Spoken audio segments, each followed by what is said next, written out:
most versatile fishing machine on Earth. Unparalleled resolution and clarity, with more agility, lightning speed, and brute strength. HDS Carbon takes rapid response performance and screen technology to an all-new level. Maximized power, maximized visibility. See Structure Scan 3D, new dual chirp sonar, new live network sonar, and more mapping options, all at the same time and faster than ever before.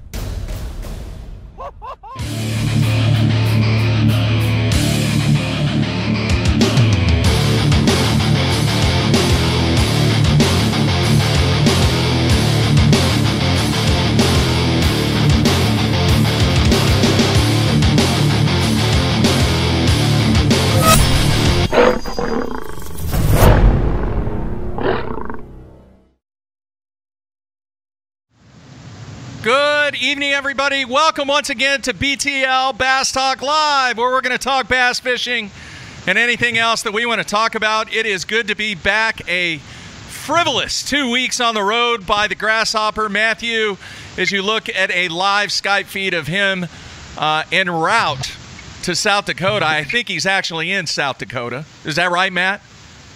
Yeah, we're here. I'm pulling up to the house. We just crossed over the bridge on Lake Oahe, saw where the weigh-in and festivities are going to be. Heard them actually in the truck stop restroom over the loudspeaker system. They were playing the radio station, and they were talking about the big Bassmaster event coming to town. So it'll be interesting to see. I'm wondering if this will be kind of an Orange, Texas type vibe where no one really knows what to expect, and then everybody who lives there shows up.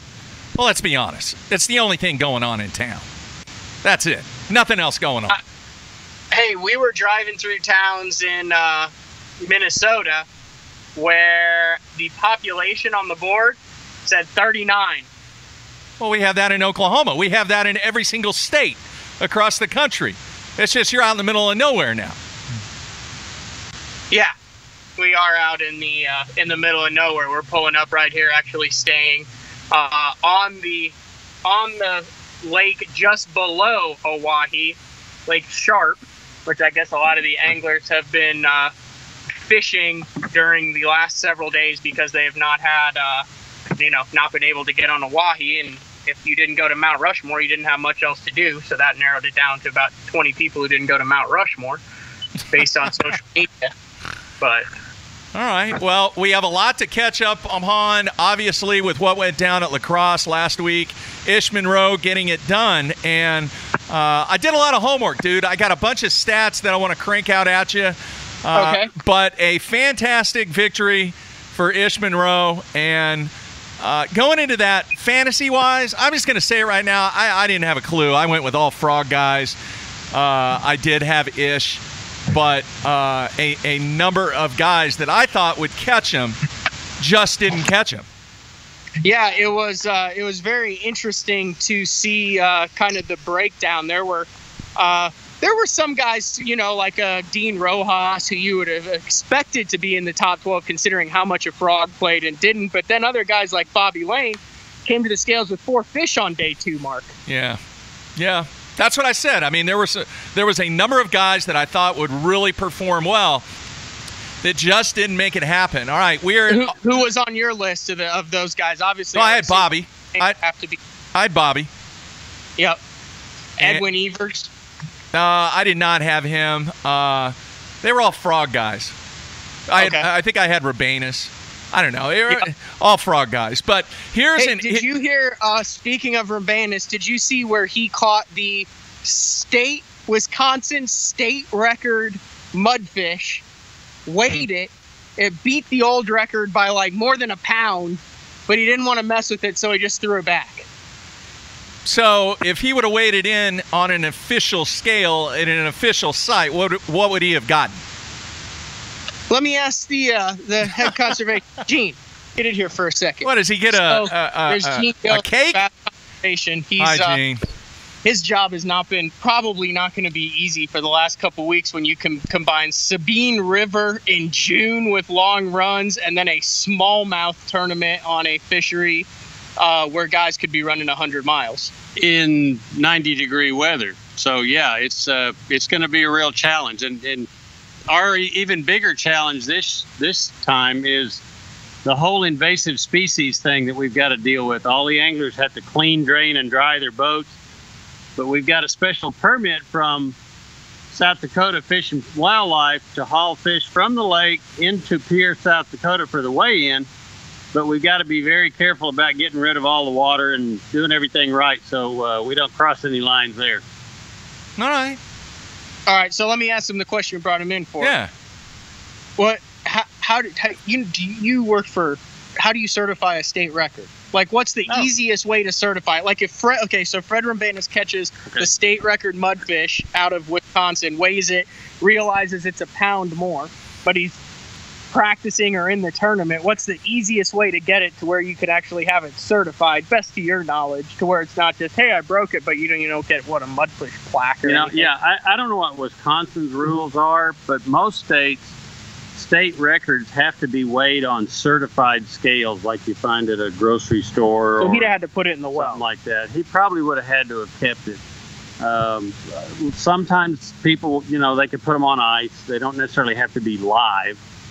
But that's usually for state records. That's what they require. But if someone catches, let's say, a state record in a BASS event on Grand Lake, highly unlikely. But will those scales count? Yeah, because the scales that we have for BASS events are certified for, the ag department in Alabama, I guess, comes every year and they certify those scales to make sure they are dead on accurate. And so that would probably work for something like that. There you go, Mark. So he didn't win a trophy or any money or anything like that. He just says, hey, I have the state record mudfish. How about that? Yeah, you get your name. You get your name, a fishing guide. Wow. I mean, it'd have been more recognition than the 70, 80th place finish. Well, yeah, that's good point there. Good point. Good to see you, Gene. I hear you guys absolutely just smashed them wherever you were. I have no idea where you were. We were at Mille Lacs, and we had a pretty good trip. A lot of fun for a couple of days. Cool. Last cast. We both caught one on the very last cast on a topwater. Like, I caught one. I said, that's my last cast. We got to go. I'm putting the rods up. Kaboosh. Gene catches one, both 4-pounders. Both got a picture. And we said, we're done. So our last casts, we caught a combined total of 8.5 pounds of smallmouth, then headed to South Dakota. Wow. All right, cool. Cool stuff, man. Good to see you, Gene. All right. You too. Man, I can't see your face, man. You're cutting your head off there. There you go. All right, that's a little better, the lighting. So there we go. We're good there. All right, some interesting stuff after lacrosse, Matthew. Ish Monroe getting the win. And I went back and I looked at everybody that has won this year on the Elite Series and then saw what place they are currently in the Angler of the Year standings. And Ish has the characteristic of being the lowest angler in the Angler of the Year standings with a win. He sits in 60th place and really has not had a good year. He had 2 checks, a 34th and a 36th place finish, all the other times below 80th. But you got to think with 4 events remaining that he's put himself in position to where you can have a disastrous first half and still come back and rally and make it into the top 50 and then potentially, hopefully, make it into the field for the Bassmaster Classic. But other than Ish is the only guy. Well, I take that back. Jordan Lee, but Jordan Lee's already qualified, all right, which is kind of it doesn't even matter. Ish is the only guy that's not in position to make the Classic right now out of all the people that have won blue trophies. Yeah, Drew Benton too, but you have to remember when he won it came with an automatic Classic. I didn't even count Travis. Okay, yeah, I mean that's kind of out of there. If you're just looking through points, Drew Benton was having a bad year, actually getting progressively better every tournament until he won. He's Travis. in 48. He's in 48. So the point I'm trying to make is you have four events, 4 events remaining. You got Oahe this week, then you have Chesapeake Bay, then you have the St. Lawrence River, and then hopefully you're in the top 50. There are a number of guys, and you always talk about how I like to dwell on the negative. Well, I'm sorry, dude. There are some big name guys that are sitting out of the Classic right now that have really got to rally this week, next week, and then hopefully have a good week at the St. Lawrence River if they want to be Classic bound. Right. Let's see who's on your list of the top guys here, Mark. Well, your signal's going really bad. Now it's who's on your list of the top guys? Well, you got Steve Kennedy, Randy Howe. Let's see here. Chris Lane, Edwin Evers, which is shocking. I'm totally shocked. Sitting there in 63rd place. And then a couple others that really are surprising. Hank Cherry Jr. I really thought that Hank Cherry would have a much better season than he's had. And then in 75th, Matt Herron is very, very surprising. You go all the way down. You got McClellan in 79th, Lefebvre in 80th, Hunter Shryock 82nd, David Walker 88th, Tim Horton 89th, Jeff Crete 90th. And then you have the future guys, the future Hall of Famers that are just way, way, way down there. I mean, Klun's had a disastrous year. Tommy Biffle, Kelly Jordan, Terry Scroggins sitting in 94th. These guys have got really this tournament and the next tournament to put themselves in position. And if they're going to make a run to make the Classic, it's got to happen this week. This week is do or die for a good number of guys in the field, Matthew. Right, and Klun twice has had some fish on Bass Track on day 2, and then not come across the scales on day 2. So you know that he's already thinking that his hopes of requalifying through the points are done. I hope this isn't Rick's last season, but man, when you see guys start not weighing in fish, that's not a good look.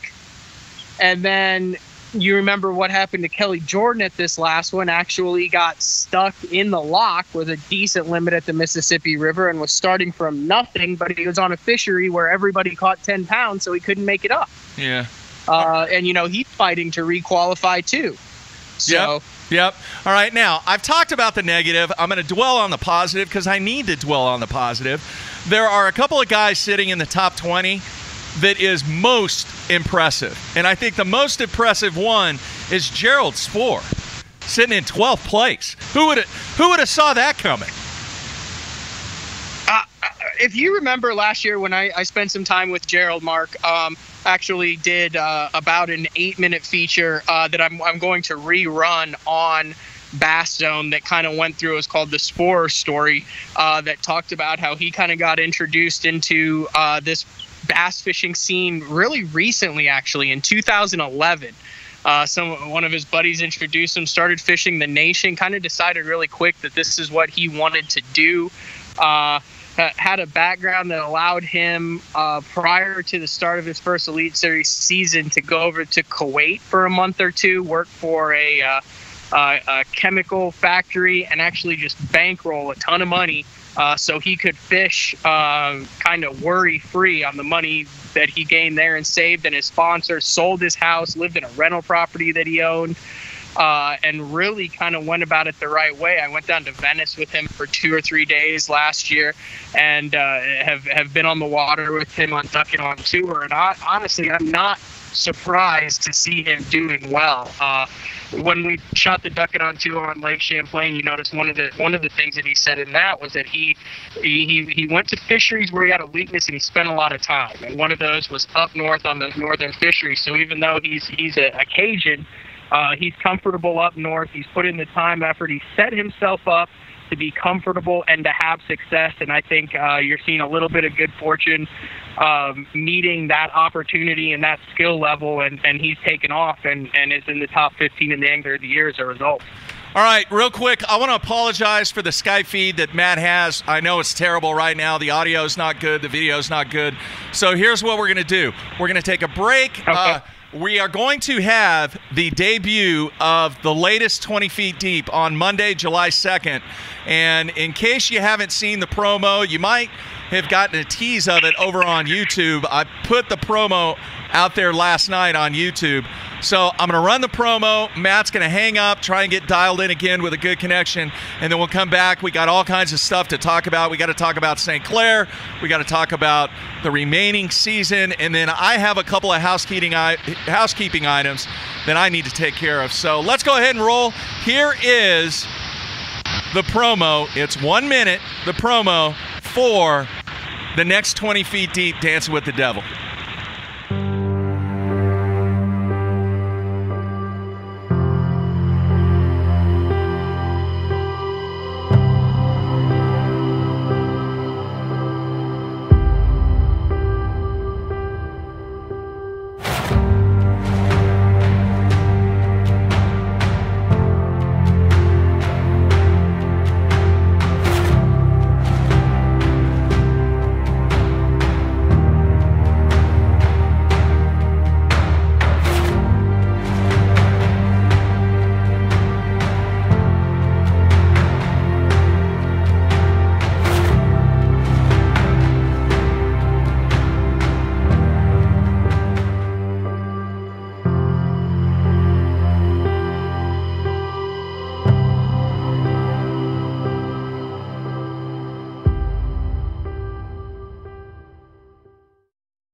All right, for those people that were hopefully listening to the replay on iTunes, that's going to be Monday, 9 a.m.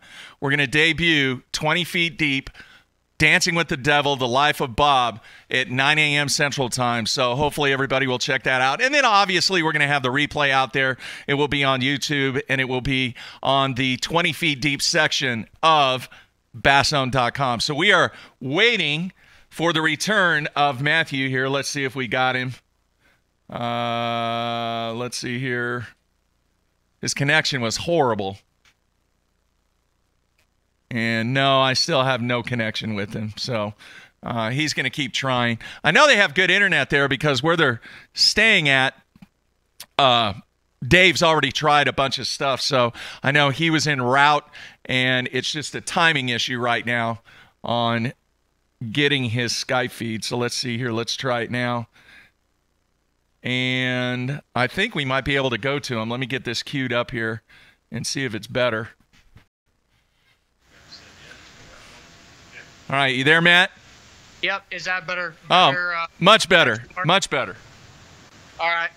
Awesome. All right, so we are back, and I showed the promo. We're going to launch that on Monday. Very excited about that, and more info coming down the pipe on what to expect from that documentary. A number of people have already watched it. A lot of people in the media, a lot of people that know a little bit about the situation, and they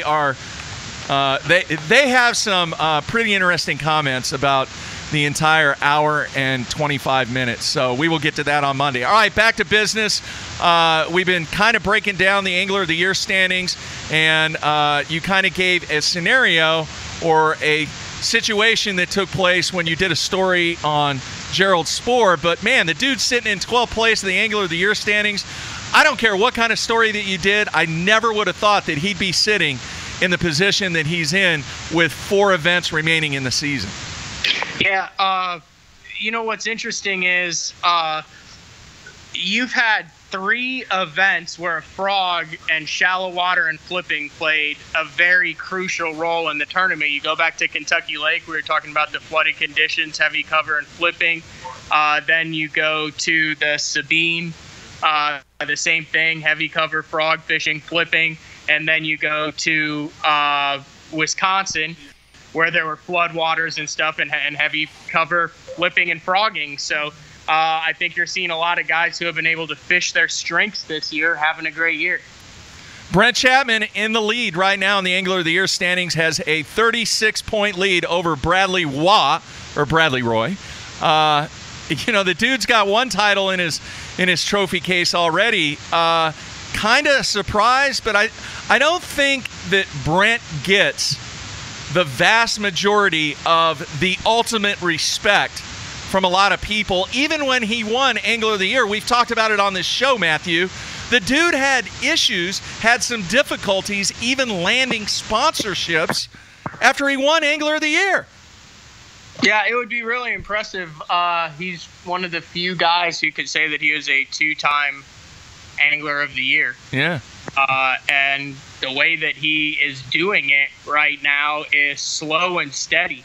I mean, we saw him win a tournament back in 2012 in his Angler of the Year season there on Toledo Bend and have a number of runs at victories. And we haven't seen that this year out of him yet. He's still at the top, and every week, every different type of fishery, he's been able to survive it with really solid, quiet, consistent finishes. So it wouldn't surprise me. You know, he's written some articles and talked a little bit on Bassmaster about how this year feels kind of eerily similar to that 2012 as far as confidence-wise and stuff. So, yeah, it would be a heck of a story. But if you go down the list and you look at the anglers who are within 100 points, we were talking about this in the media trailer at the last event, you've got some massive names in the sport. I mean, you've got Skeet Reese and Kevin Van Dam and Aaron Martins and Justin Lucas and a number of big-time guys who are also looking to add to their totals, either, you know, or in Lucas's case,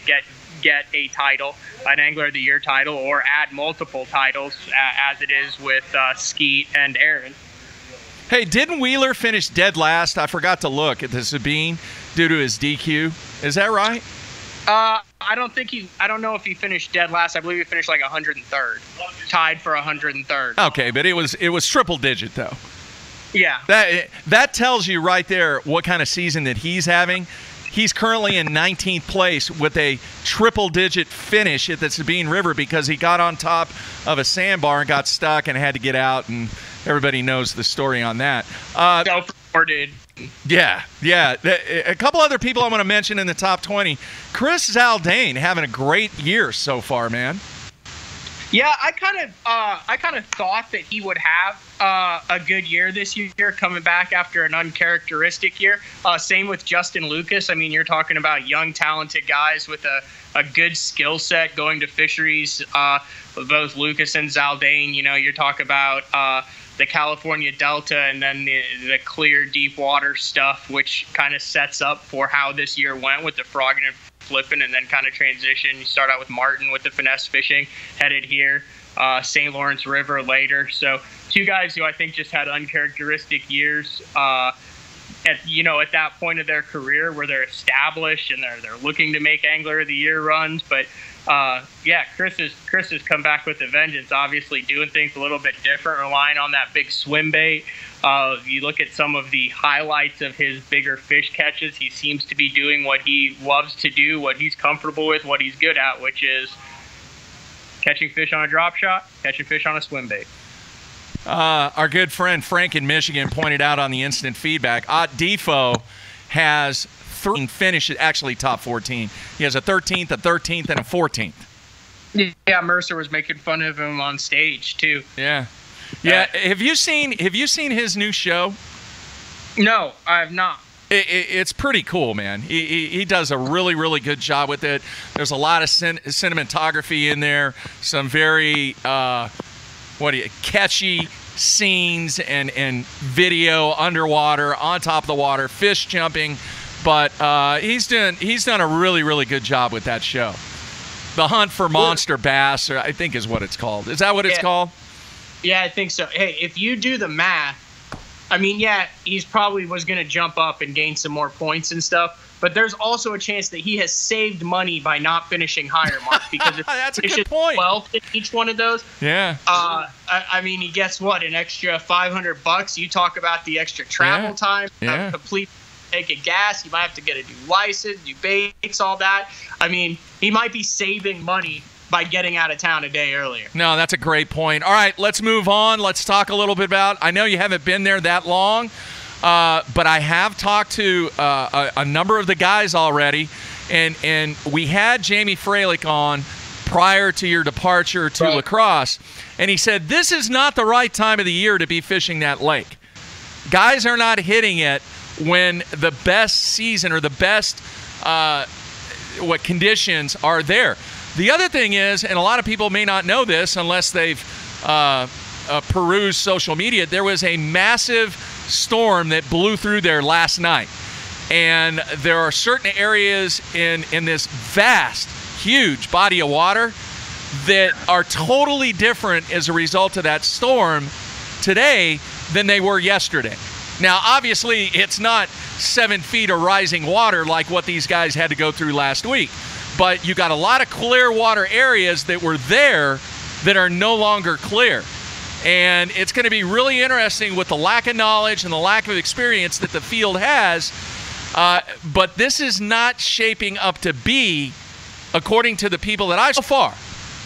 Yeah, I mean, I think a lot of these guys have an unreal expectation because you go to the new fisheries, whether it's, Mille Lacs for 2 years or the St. Lawrence River or Green Bay or, Sturgeon Bay, any of these, Little Bay to knock, Big Bay to knock. And it's kind of easy to figure, not easy, but, those fish are figure out. And you look at the weights that it's taken to win that. And those are all fisheries that not many of the guys had been to prior to the Elite Series starting to go there.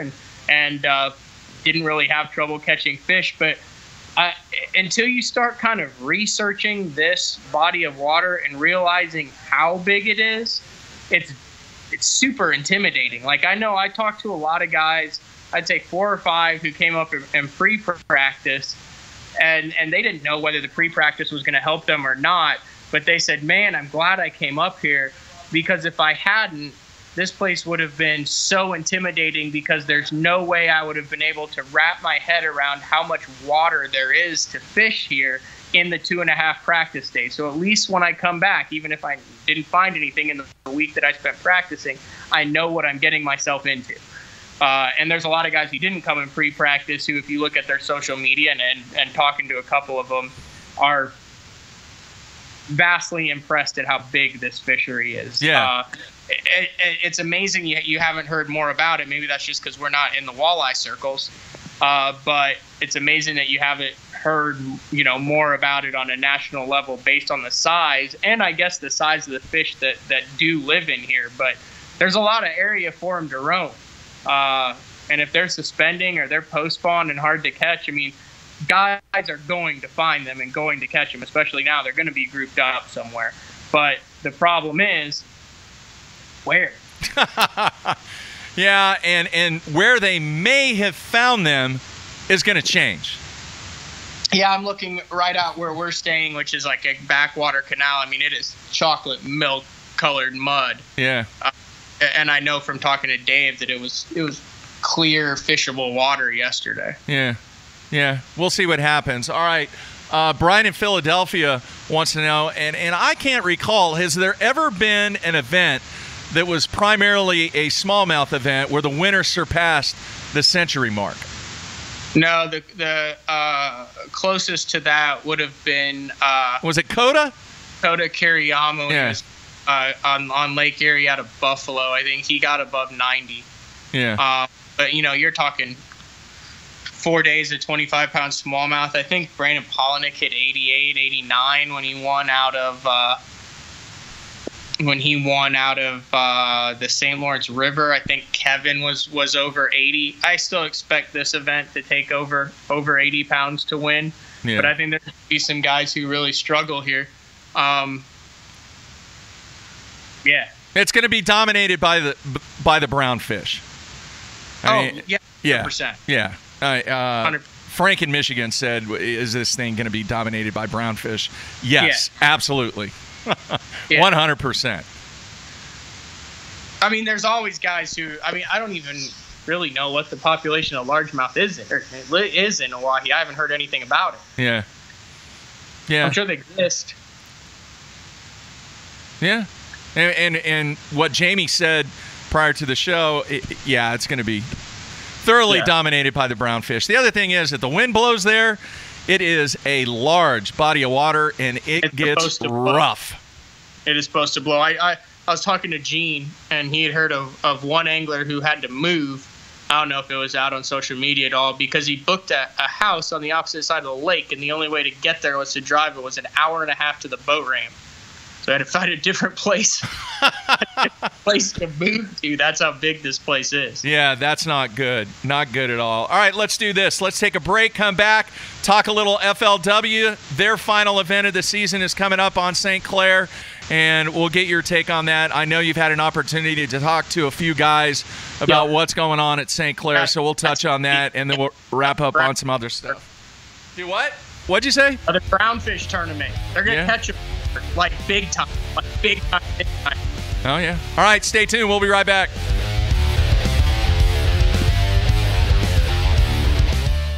The most versatile fishing machine on Earth. Unparalleled resolution and clarity, with more agility, lightning speed, and brute strength.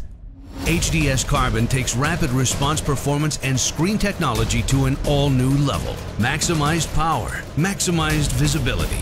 See Structure Scan 3D, new dual chirp sonar, new live network sonar, and more mapping options, all at the same time and faster than ever before.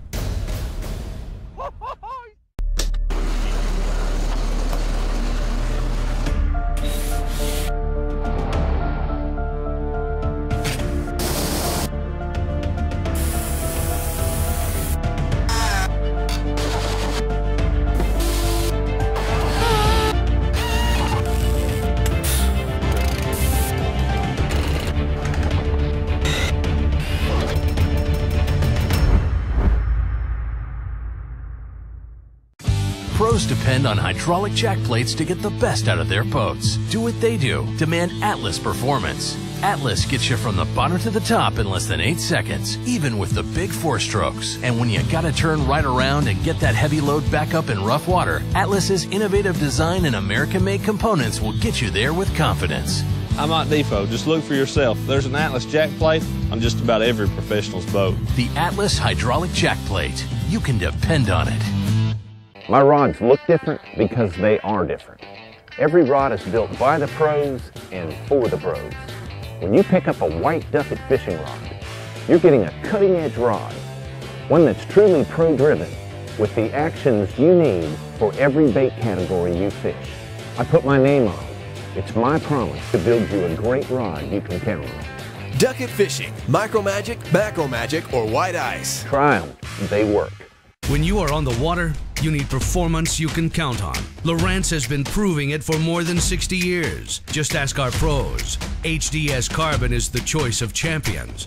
The clearest reveal and dynamic high visibility contrast ensure you catch more. Now is the ultimate time to get the best deal. Save up to $500 when you buy a qualifying HDS Carbon in the Ultimate Upgrade Sales event before May 31st.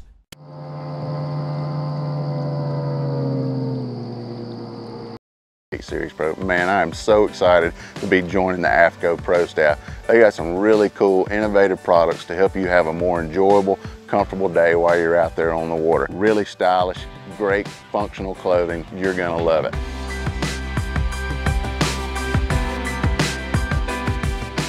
The thing I'm most excited about though is AFCO has pledged to donate 10% of their total profits back to supporting the conservation of our fisheries, and I am all about supporting a company that's about supporting conservation so that we can enjoy our bass fishing for a long time.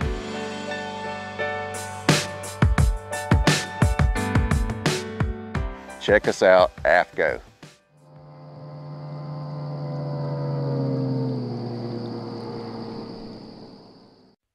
Jacob Wheeler and Tommy Biffle have a lot in common. Flat bill. The perfect shape. You gotta love some white tackle. I know I have a spinning rod. I love my hammer crawl. Biffle bug. Rigged on a hardhead. Well, they could be twins. Bifflebug, hammer crawl, hardhead, from Gene LaRue. Let me help you, man. Let me help that hat. Whoa, whoa. There you go. I already look better. When I talk about Sunline, I think of one word: confidence. Sunline FX2 is what I use for all of my frogging and flipping. SX1 braid, which braid plays a big part in fishing line. Shooter, I'm going to use in those close quarter deals like flipping and pitching. One of my favorite techniques in fishing the tournament trail is to fish offshore ledges. We have taken the questions out of the equation. Take my word for it. It works. It works, dude.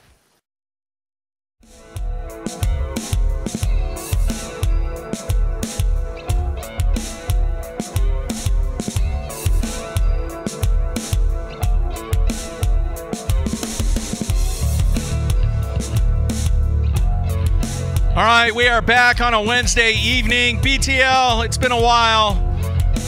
With the Grasshopper, Matthew, he has been on the road for the last 2 weeks, and hopefully we will get back to a normal schedule next week when he returns back to Oklahoma. All right, Matthew, let's talk a little FLW, the final event taking place on St. Clair. I know you've spoken to a number of the guys up there. What's your take on what's going to go down in Detroit? It's going to take over 20 pounds a day to win this thing, Mark. You're going to see a lot of 4.5 to 6 pound smallmouth. You're going to see a 24 to 26 pound bag. You're going to see 95% of the field with a limit.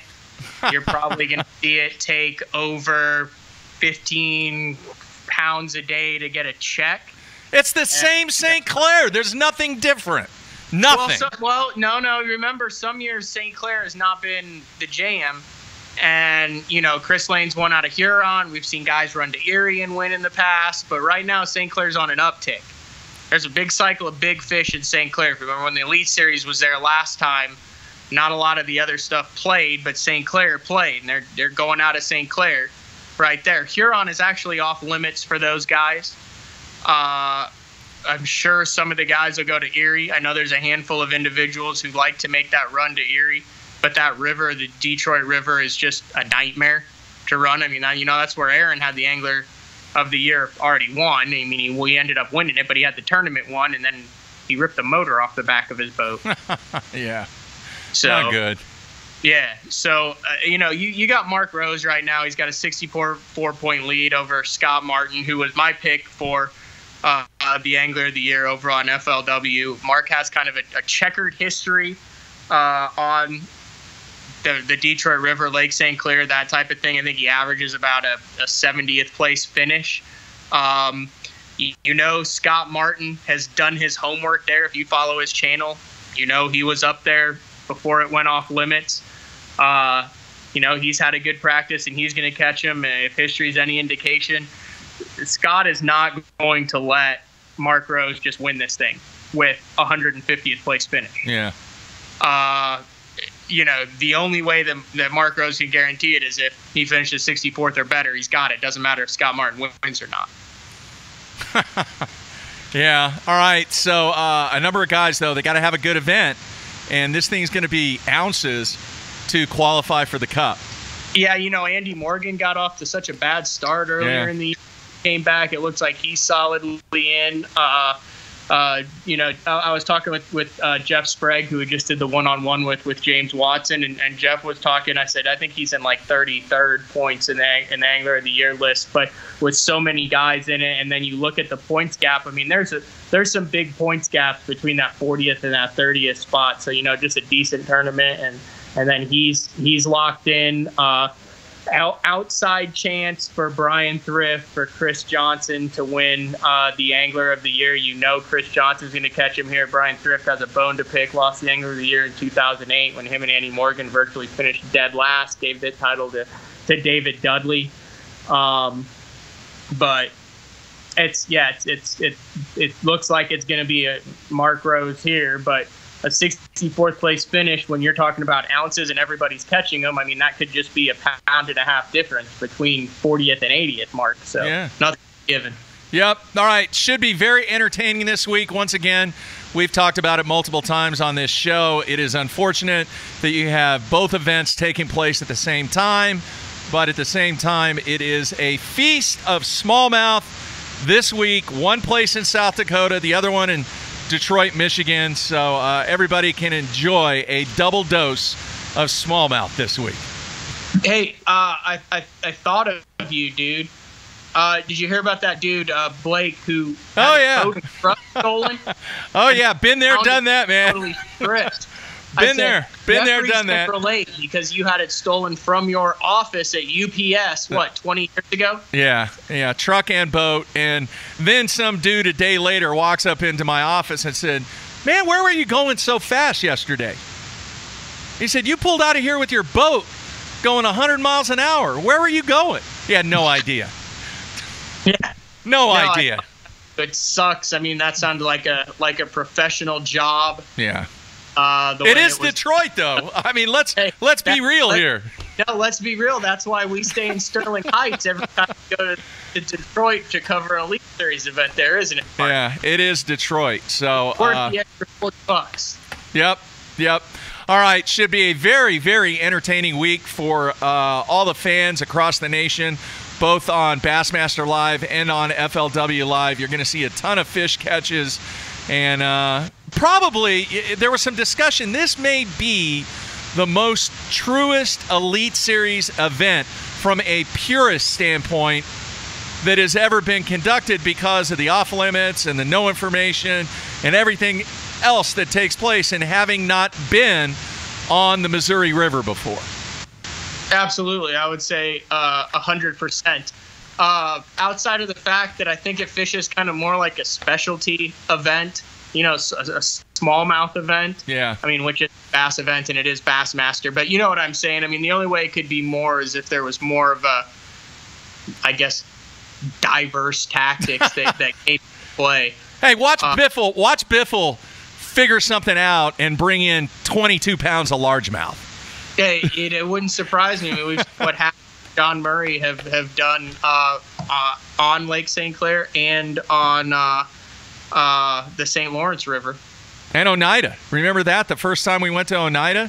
Yeah, Biffle did it on Oneida. Yeah. Rojas has done it up at Oneida. So we'll see. It's going to be a very, very entertaining week. All right, a couple of housekeeping items. I did receive word, Matthew, from, let's see here, David Phoenix, who is from Arizona, which is kind of funny. And then I did receive word for the other prize pack from Mike Payne in Ohio. So, guys, I got your info. Your prize packs will be going out first thing Monday morning, along with your Nike $25 Nike gift certificate. So that's going out on Monday. You're gonna get a chuckle at this, Matthew. I have a decision to make.